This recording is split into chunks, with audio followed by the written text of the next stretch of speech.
Hey, what's up everyone, it's Justin here, and today I've got the unboxing and first look of the new Samsung Galaxy Note 5. A device that I'm always very excited to check out every year, and it is really building upon what was already an amazing smartphone, the Galaxy Note 4. With the Note 5, however, a lot of the design improvements come from the Samsung Galaxy S6 and S6 Edge, and I would definitely say the device looks much sleeker and feels great in the hand.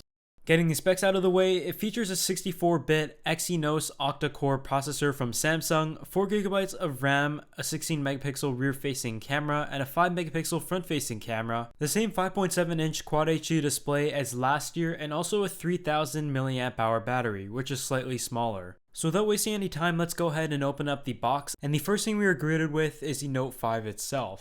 Setting that aside and taking a look at it later, we have got the quick start guide underneath that, and below that you'll find your quick charging USB wall adapter, as well as the micro USB cable and also a set of headphones.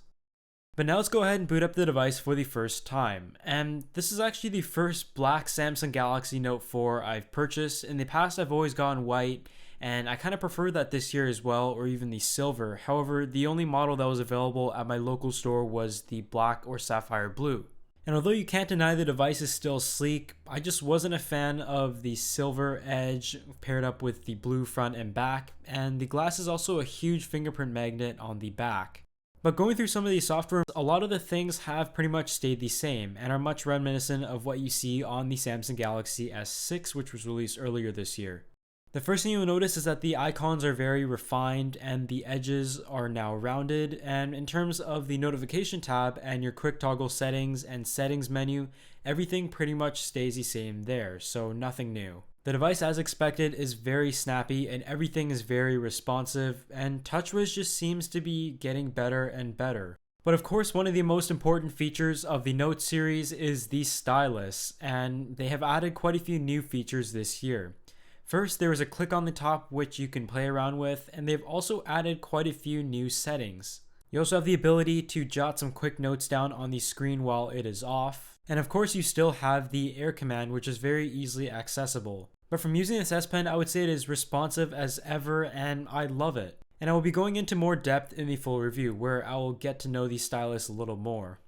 But now looking at the Samsung Galaxy Note 5 itself in all its beauty, I think this year's model is particularly sleek. You can see that the bezels are just so small, which is always a great thing. And it does retain the same 5.7-inch 2560 by 1440 display with a PPI pixel density of 518, and it is by far the best display on the market on any smartphone. So the display itself is the same size, but the device itself is slightly smaller. As the device lays flat, it comes in at 7.6 millimeters thick, and you can see the curves are just absolutely beautiful.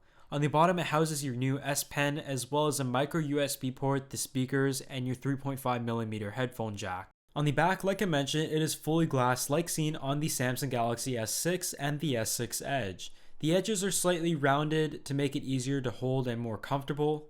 However, with this change, you no longer have a micro SD card slot, and you cannot swap out your batteries midway through the day, which is actually a 3000 mAh battery, which is slightly smaller than last year. The camera on the back is the same 16 megapixels, and I will be doing a camera test on this very soon, so stay tuned for that.